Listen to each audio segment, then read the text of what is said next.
has an all-time great chin going in the ring with tremendous punchers. Terence Crawford coming up 2 weight classes, do any damage? Yeah, he's a slick boxer, and he's also a good puncher in the welterweight division, in the junior welterweight division, in the lightweight division. But I do believe that if you can box and you can move, that you can beat Canelo. You can outpoint him. Of the opponent. But anybody that's watched Terence Crawford's career knows full well how much talent this young man has. I mean, he is absolutely sensational, both as an orthodox and as a southpaw fighter. You can't really tell which is his favoured side. ESPN analysts Dan Rafael and Stephen A. Smith break down why they believe Terence Crawford could dismantle Canelo Álvarez. They note that while Canelo once had an iron chin, recent fights show signs of vulnerability, with him being hit and hurt more often. Crawford's slick movement, sharp timing, and surprising power make him a nightmare matchup. According to them, Crawford has all the tools to outbox and hurt Canelo decisively.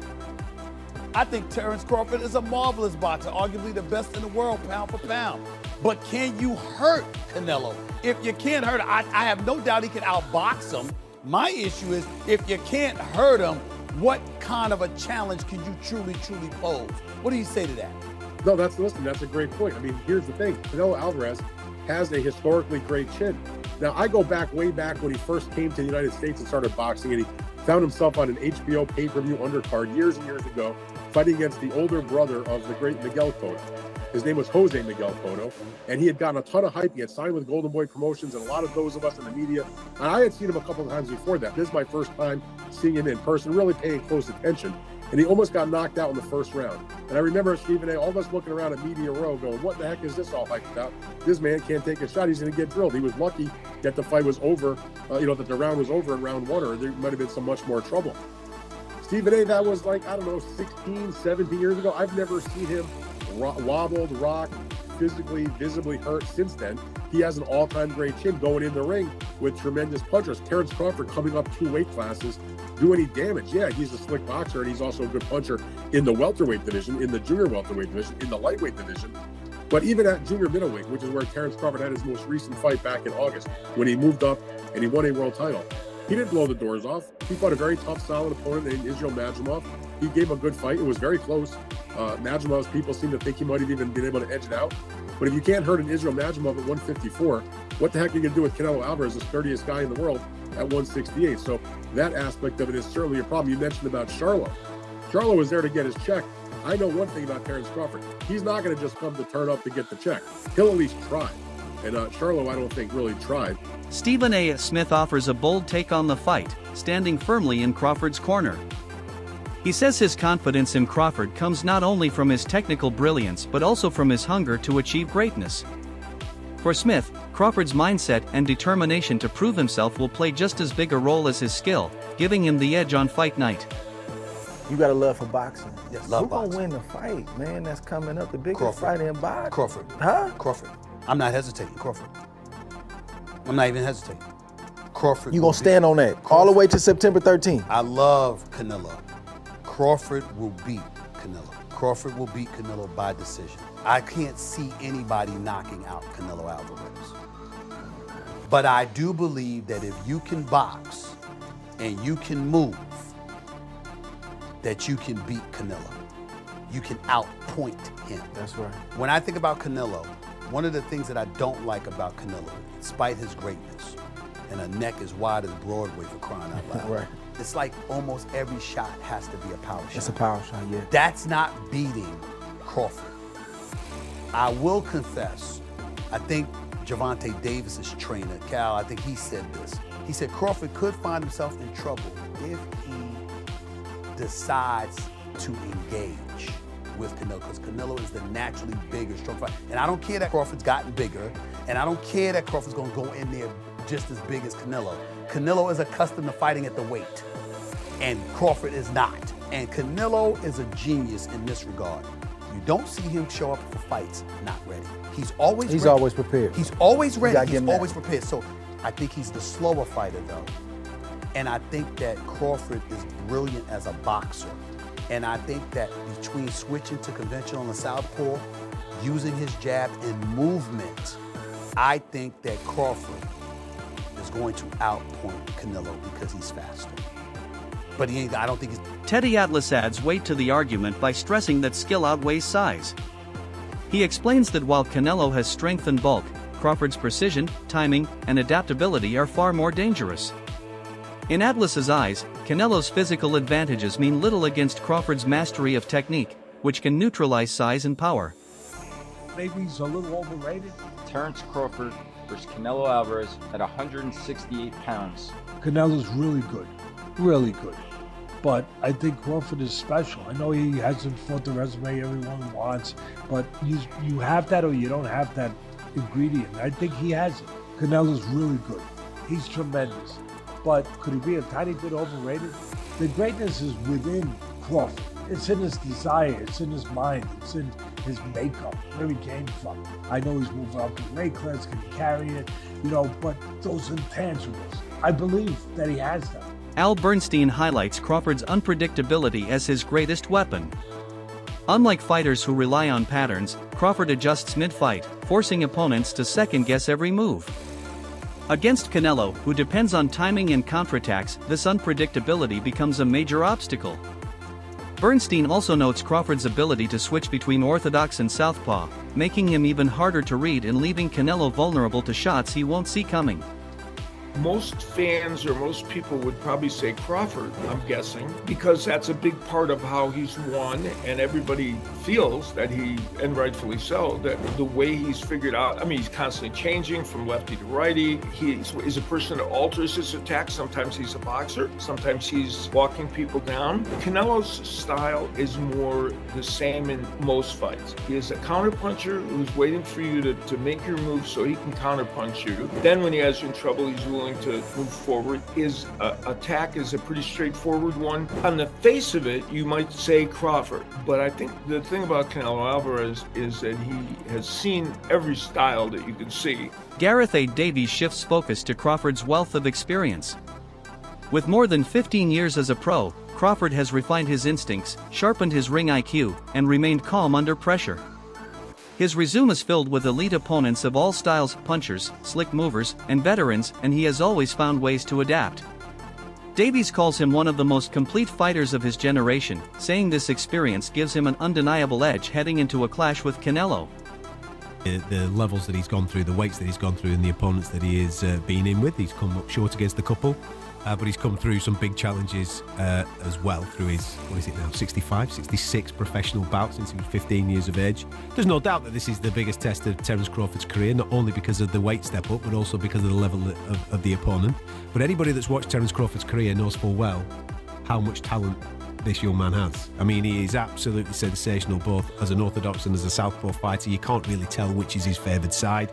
He's that good, the angles that he creates, and the way that he not only dissects people, but the way that he puts his foot down when he gets somebody hurt is he's spiteful. He's truly, truly impressive. But what he also does, and this is where I think people are making the mistake with the fight with Israel Madrimov last summer in Los Angeles, was that Terence doesn't mind doing enough to win. He doesn't. If he knows he's got to win on points, he's happy to tuck everything neatly in the office and win round by round. It reminds me of Floyd Mayweather. It reminds me of Pernell Whitaker. It reminds me of guys that win with ease without overstretching themselves, that don't have to get in a battle. But when he's got someone hurt, as you rightly say, he's spiteful. I'm not sure he'll get Canelo hurt in this fight. But if his timing and his movement are on, the slightly slowed Canelo, who likes to load up these days, could find himself frustrated by Terence Crawford. Yeah, and there's also the aspect of when he is behind. We've all seen that famous clip where he's fighting Sean Porter. Somebody sells him ringside. They've got him down on the cards. He goes through the gears and stops Sean Porter in the very next round. There's also that element to him. He's brilliant. He's absolutely brilliant. But he's also fighting someone that's equally as brilliant. A very different type of style, Canelo. And a fan favourite. Confidence is a recurring theme with Crawford. Analysts point out that his sparring sessions have left trainers and fellow fighters stunned by his dominance. Even outside official fights, he consistently proves his brilliance. This track record builds a deep self-belief, giving him the mental strength to step into the ring convinced he can outthink and outfight anyone, including Canelo. Is so confident. He's so confident that he's about to become undisputed. Listen, 2 weeks to go, less than 2 weeks to go now. What? We're talking about 12 days. 12 days. What can we expect from this unbelievable showdown? Listen, the build-up has been absolutely incredible. When you talk about the sparring stories, when you talk about the unbelievable rumors that we've been hearing for the past 10 to 12 weeks, will but Crawford's power carry? Will Canelo age overnight? So many questions that we have when it comes to this unbelievable fight. But not too long to go, ladies and gentlemen. We are about to find out the truth. We are about to find out who's truly the greatest of this era. And let me tell you this. I said this in most of my videos so far. The more I watch Bud Crawford and the more I watch Canelo Álvarez tape, the more my appreciation for both men increases. Listen, Canelo is the greatest pressure/counter puncher in history when he puts both together. And Crawford is the most dynamic fighters my eyes ever saw. Ever saw. Now, listen to this. The moment this fight got announced, we didn't know the things that we know now. We didn't know about their sparring partners. We didn't know about the shape that they were gonna come in for this fight. Comedian and boxing enthusiast Aries Spears adds a historical perspective. He recalls past matchups where Mexico's toughest champions faced Americans known for speed and skill. Time and again, defense, rhythm control, and sharp counters made the difference. Spears respects Canelo's completeness as a fighter but suggests this bout continues the tradition of contrasting styles where adaptability often decides the winner. Top-notch Hispanic fighter, put him against top-notch black fighter, the black dude usually edges him out. And I'm not trying to be disrespectful to the Latino fighters, because look at the greats.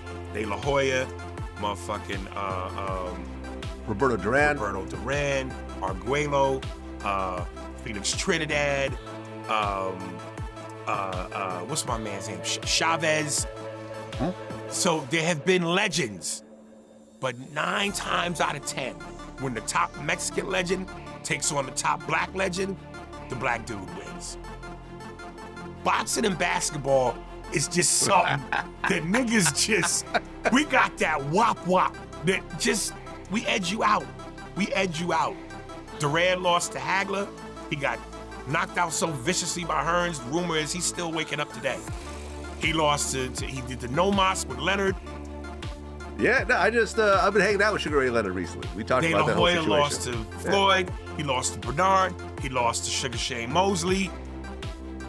Usually the black fighters edge out the Latinos when it come down to it. So basically you're saying Crawford's gonna win because he's black? I'm saying he's gonna win because he's got skills. But that black component, that's that extra juice. That's that extra juice? I mean, look. It's like the Batmobile when it's going fast, and then he hits the nitro button, and the flame shoots out of the back of the car. It takes it to another level. Black dudes have the nitro switch. On the other side, Canelo Álvarez speaks with trademark confidence. He dismisses outside validation, saying he doesn't need anyone's approval to confirm his greatness. His resume already proves it. But this attitude highlights a key difference. While Crawford is chasing legacy-defining wins, Canelo sees himself as already established at the sport's pinnacle. Something you know you're gonna have, right? They can't deny you anymore. I don't know, but I don't give a fuck. So I feel I'm the best, and that's it. I don't focus on if the people say or put me in the first position, I'm the best. I feel I'm the best. I'm doing it because I love boxing.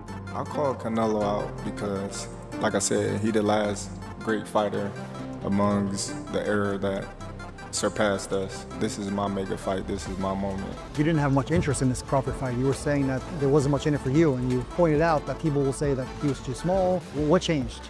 I think he's one of the best fighters for more fun. You know, he accomplished a lot of things too. Mexican with the American fighter is always big. When he fights you at Allegiant Stadium, I imagine it's going to be, 55,000 plus screaming Canelo fans, right? Many from Mexico. Sean Porter delivers one of the strongest endorsements of Crawford yet. He believes Crawford's preparation and mindset are operating on a historic level. Porter insists Crawford will enter with a game plan built to dismantle Canelo, relying on speed, flawless timing, and discipline. He predicts a performance so complete it could redefine modern boxing and elevate Crawford's legacy. Still, the stakes are massive on both sides. For Crawford, it's the biggest test of his career. For Canelo, a loss to a smaller man moving up in weight could tarnish his place in history, making victory essential to protect his legacy. Canelo's legacy. And he gave a resounding yeah. A resounding yeah. He said it would tarnish Canelo, massively tarnish Canelo's legacy. And some of the things that he said were just basically things that most of us know, just some register and make sure that other people know and others don't, right? But it would tarnish his legacy, and for the obvious reasons. One is, we know that the guy's older. Crawford's older. He's going to be 38 years old here, right? So he's an older fighter. He's an active fighter, right? And most of the time, these are things that, make people say that people are going to lose. Man, he's inactive. So he's pretty inactive, hasn't fought in a year, hasn't fought more than once a year in 3 to 4 years, maybe even 5 years. And also, he's coming up in weight. Respected boxing voice Showbiz the Adult gives a balanced view. He praises Canelo's toughness, strength, and ability to break opponents down with precision counters and steady pressure. His durability and ring IQ make him a dangerous challenge for anyone. But Showbiz also points out Crawford's wrestling background, which gave him balance, control, and anticipation qualities that, combined with his boxing IQ, give him unique advantages few fighters possess. He uses his legs, he uses his core, and then his neck itself to lift up Bivol like Bivol was a featherweight. That is a huge representation of how strong Canelo is. When you look at his workouts, you can tell why he was able to do that. All these damn neck exercises that I wouldn't dare do. Okay, that stuff looks painful.